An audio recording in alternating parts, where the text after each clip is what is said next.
Miseensi sadeen tuulama irraa erga walga'ee booda odaa naafee jala guyyoota turtii tokko hin caalleef turan. Turtii odaa naafee kanaa keessatti sirnoonni raawwataman jajjaboon guyyaa jalqabaa hayyichii fi abbaan faajii miseensota walitti qabee gaaffii Oromoon hundi waliif haatuma waliif nagaa qabdu jedhu dhiyeessu. Kana booda rakkoo waan qe'eetti furmaata hin argatin yoo jiraate hunduu karaa bakka bu'ummaa hayyuu gosa gosaatiin rakkoo gosa isaanii keessatti dhalattee osoo furmaata hin argatin turte ni lallabu. Kana booda ganama guyyaa hundumaa akkaataa hangafaa quxisuutiin gosi hunduu wal waamanii eebbifatanii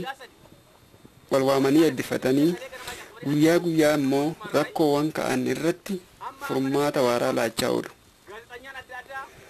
Sirni guddaan odaa naafee jalatti raawwatamu waa'ee araara biyyaa fi dubbii gumaati.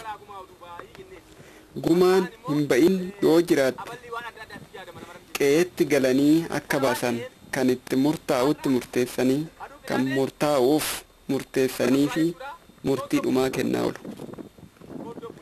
Rakkoo jiru irratti dura gosti hunduu kophaatti mari'atanii akka ofumaa furatan carraa kennu.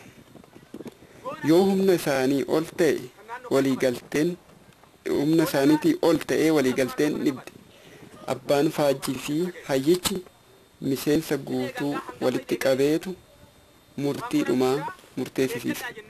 Jamaa isaanii waliin sirna kana kabuuf iddoo gadaan qubatee jiru irra xiqqoo gara qarreetti siqanii qubachaa jiru.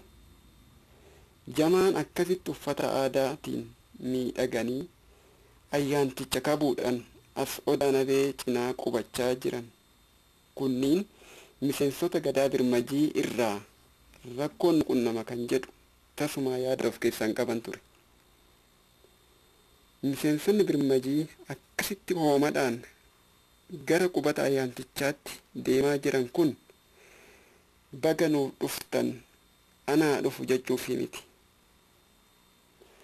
Oromoon yoo mammaaku xannachi tokkichatu foon ajeessaa jedha. Uffanni aadaa Oromoo mallattoo alaabaa gadaa kan jamaan qe'ee ayyaantichaatii dhufan uffatan kun ija hamaadhaan kanneen ilaalan uummata achitti godaanee jiru kanaan walitti buusuuf yaalan.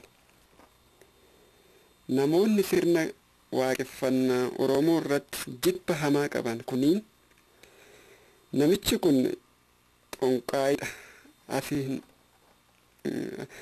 kun xonqaayidha asii hin ariitanii gadaa balleessuu dhufe maqaan gadaa birmajii bade kaatanii hin ariitanii qaalluun iddoo gadaatii maal gooti fi kan kana fakkaatu jechaa akka kakaasaa turan boodarra ifa ba'ee jira. Yeroo ammaa kana ayyaantichi mirga tasgabbaadhaan miseensota birmajii haasofsiisaa jiru. Miseensonni birmajiis amma dogoggora isaan gidduu ture hubataniiru. Namni xonqaayidha jedhame itti himame ayyaantu biyyitti bulaa jiru ta'uu yoo adda baafatan imimmaan hudhamanii dhiifama gaafachuu jalqaban. Dhumarratti ayyaantichis dogoggora wal hubannaa irratti uumame ta'uu waan hubataniif miseensota of kalchee eebbisee gaggeesse.